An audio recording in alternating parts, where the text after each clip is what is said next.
بہت حیرانی کی بات ہے کہ دنیا میں جب بھی کسی کو سزا دینی ہوتی ہے تو اسے لوگوں سے دور کر دیا جاتا ہے۔ احمد جاوید صاحب فرماتے ہیں کہ اگر انسان سے اس کے تمام وصف واپس بھی لے لیے جائیں تب بھی وہ انسان ہی رہتا ہے، مگر اگر آپ اس کا رابطہ توڑ دیں تو وہ انسان نہیں رہ پاتا۔ یعنی کہ ہم اپنے معاشرے میں رابطے کے احساس سے جانے جاتے ہیں، تو جب کسی کو سزا دینی ہوتی ہے تو ہم اسے جیل بھیج دیتے ہیں تاکہ وہ آزاد فضا میں نہ رہ سکے، وہ آزاد سوچ نہ رکھ سکے۔ مگر یہ سوچنا چاہیے کہ تمام فلسفی تو سلیوری کے یا غلامی کے خلاف نہیں تھے۔ ارسطو، حیرانی ہوتی ہے، ارسطو، افلاطون، اور بلکہ ان سے پہلے وہ شاعر ہومر جس کا میں اکثر ذکر کرتا ہوں، یہ سب غلامی کی حمایت نہیں تو کم از کم اس کے لیے کچھ دلائل رکھتے تھے۔ ارسطو سمجھتا تھا کہ یہ قدرت کا کھیل ہے، غلاموں کے پاس ذہن میں کوئی نہ کوئی کمی کوتاہی ہوتی ہے جس وجہ سے ہم انہیں شامل نہیں کر سکتے کہ وہ دانا ہیں، عقل مند ہیں، یا وہ دنیا کے باقی کاموں میں عام لوگوں کی طرح، آزاد لوگوں کی طرح کسی قسم کی کمپیٹنس نہیں رکھتے۔ افلاطون کا بھی کچھ ایسے ہی سوچنا تھا، وہ بھی غلامی کی شاید کھل کے حمایت میں نہ آئے ہوں مگر کچھ دلائل رکھتے تھے۔ ان کے مطابق ہر کام کے لیے کسی نہ کسی طرح کا آدمی چنا گیا ہوتا ہے، تو غلاموں کو صرف لیبر کے لیے، مزدوری کے لیے، ایسے کاموں کے لیے پیدا کیا گیا ہے۔ یہ میٹر ان موشن ہے، یعنی کہ یہ مادہ ہی ہے سمجھیں، مطلب انہیں ذہنی طور پہ یہ کہنا کہ یہ بہت بالغ ہو چکے ہیں غلط ہوگا۔ ہومر بھی کچھ ایسا سوچتا تھا۔ یہ بہت حیرانی کی بات ہے کہ وہ لوگ جن سے ہم دنیا کا تقریباً سارا فلسفہ اخذ کرتے ہیں وہ ایسی سوچ رکھتے تھے۔ غلاموں کے بارے میں ہمیں دلائل مذہبی کتابوں میں بھی ملتے ہیں۔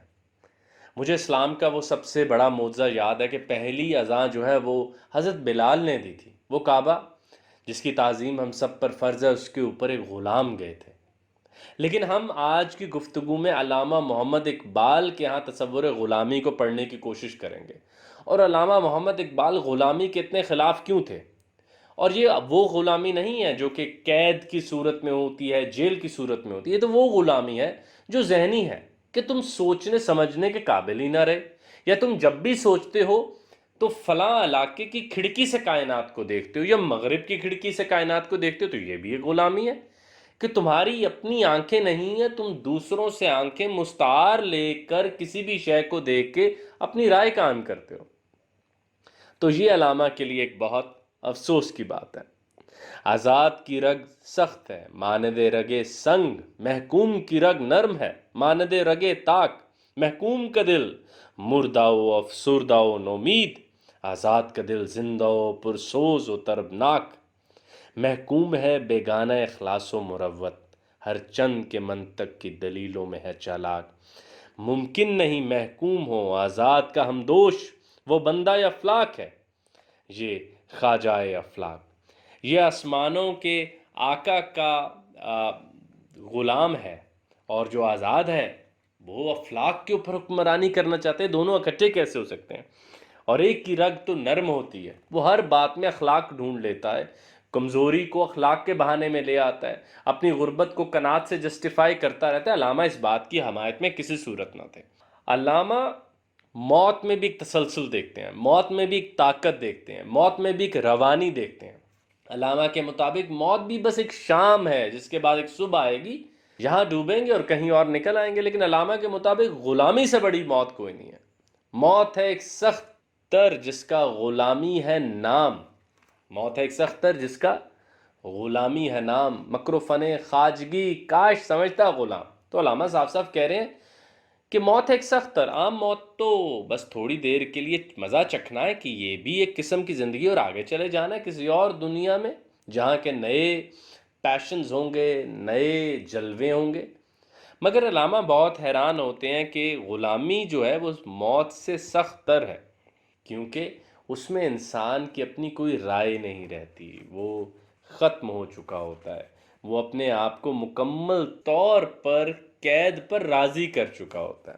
علامہ کی ایک نظم ہے، مردہ اپنی قبر میں باتیں کرے، عالم برزخ اور مغان حجاز میں ہے یہ۔ تو علامہ اس میں بہت اہم بات زمین کی طرف سے اس مردے کو کہلواتے ہیں جو کہ ساری عمر غلامی کر کے زمین میں آ رہا ہوتا ہے، قبر میں جا رہا ہوتا ہے. تو قبر آگے سے غصہ کرتی ہے، ناراض ہوتی ہے، نالاں ہوتی ہے. وہ کہتے ہیں آہ ظالم، تو جہاں میں بندہ محکوم تھا، میں نہ سمجھی تھی کہ ہے کیوں خاک میری سوزناک.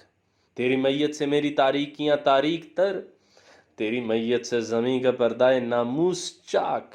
الحذر، محکوم کی میت سے 100 بار الحذر. اے اسرافیل، اے خدائے کائنات، اے جانے پاک. یہاں پہ قبر کہہ رہی ہے کہ میری زمین میں آج عجب اداسی ہے، تو پتہ چلا ایک محکوم، ایک غلام آیا ہے، اور میں تاریک ہوں، مگر میں تاریک تر ہو جاؤں گی. میں ڈارک ہوں، میں ڈارکر ہو جاؤں گی، کیونکہ غلام آ رہا ہے. اور میری زمین کی جو ایک عزت ہے، ایک ناموس ہے، جو عزت کا ایک پردہ ہے، وہ چاک ہو جائے گا، وہ پھٹ جائے گا. تیری میت سے زمیں کا پردہ ناموس چاک. دیکھیے کس خوبصورتی سے علامہ نے اس کانسیپٹ کو لکھا ہے. اور یہیں پہ جو آزاد روحیں ہوتی ہیں وہ کہتی ہیں جس موت کا پوشیدہ تقاضا ہے قیامت، اس موت کے پھندے میں گرفتار نہیں میں. ہر چند کہ ہوں مردہ 100 سالہ، لیکن ظلمت کدے خاک سے بیزار نہیں میں.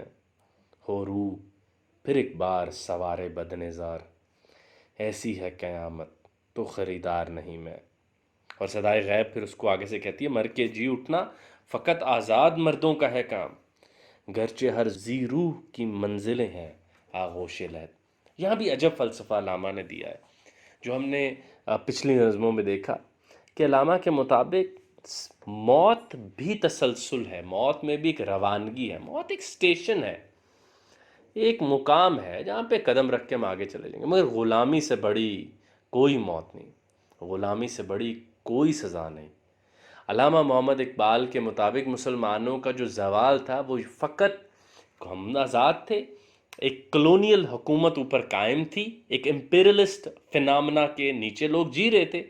ہم یہ تو نہیں کہہ سکتے کہ لوگ بڑی بڑی جیلوں میں قید تھے، مگر ہم یہ دیکھ کر ضرور کہہ سکتے ہیں کہ لوگوں نے سوچنا سمجھنا چھوڑ دیا تھا، لوگوں نے پڑھنا چھوڑ دیا تھا، لوگوں نے پرکھنا چھوڑ دیا تھا.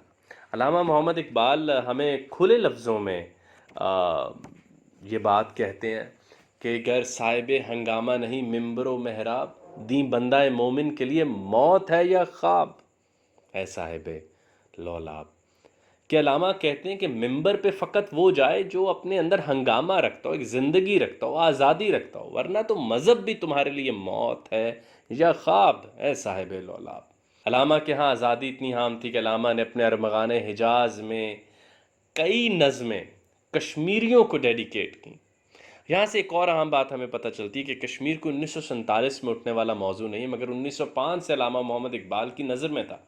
اور ارمغان حجاز میں علامہ محمد اقبال نے کئی نظمیں کشمیریوں کے لیے لکھی، اور علامہ نے خصوصاً ان نظموں کا جو ایک ٹائٹل رکھا وہ تھا ملا زادہ زیغم لولابی کشمیری کا بیاض. اور ہم سب جانتے ہیں کہ زیغم شیر کو کہتے ہیں. تو علامہ یہ سمجھتے تھے کہ کوئی بھی تہذیب جب تک آزاد نہیں ہوگی، جب تک اپنی آزادی کی جنگ نہیں لڑے گی، جب تک آزاد زندہ رہنے کے طور طریقے اپنا نہیں لے گی، تو جلد اس کی شناخت ختم ہو جائے گی. وہ جلد کسی بڑے نظریے کے اندر ڈیزالو ہو جائیں گے. اپنی شناخت علیحدہ قائم رکھنے کے لیے علامہ ہمیشہ کہتے تھے موتی کو دیکھو کہ پانی میں ایک قطرہ گر کے وہ اپنے آپ کو پورا دریا نہیں بن جاتا، وہ اس کل کو بھی اپنانا چھوڑ دیتا ہے، مگر ایک موتی جو ہے وہ دریا میں رہتے ہوئے اپنی شناخت برقرار رکھتا ہے.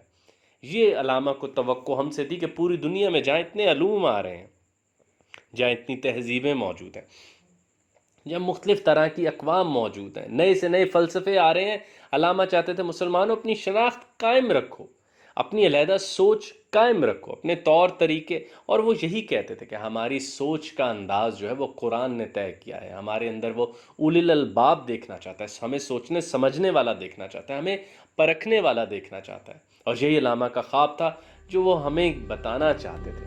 اور وہ ایک ہی بات کہتے تھے کہ موت ہے ایک سختر جس کا غلامی ہے نام. موت ہے ایک سختر جس کا غلامی ہے نام، مکر و فن خواجگی کاش سمجھتا غلام.